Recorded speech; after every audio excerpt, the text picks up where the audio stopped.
principe qu'avec les machines à monter les machines à pointe qu'on a vues tout à l'heure pour le montage de la tige, mais avec des pointes beaucoup plus longues, plus importantes, en fonction de la hauteur du talon un peu.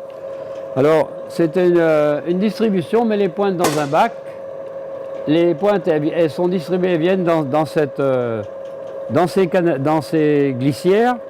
Et il y a donc un bras qui vient mettre les pointes, les charger ici dans la machine, dans cette position-là.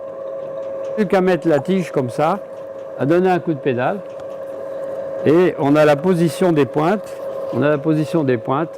à l'intérieur. Suivant la hauteur des talons, là ce ne sont pas des talons très hauts, mais si on prend des talons comme ça, des talons très hauts comme ça, très fins, et bien en plus, si vous voulez, on met une vis à l'intérieur. On a un système de vis.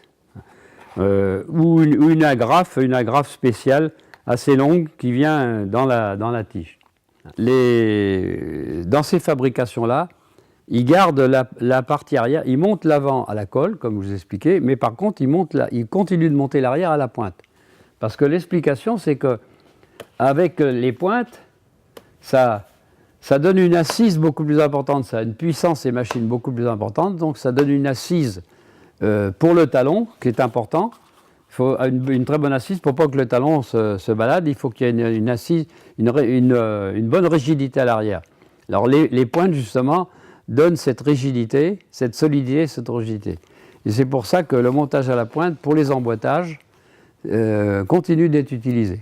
Dans le cas de chaussures, dans la partie de chaussures luxe, plutôt luxe, avec des talons très hauts. Donc on peut dire que ce n'est pas complètement abandonné, ça reste utilisé encore.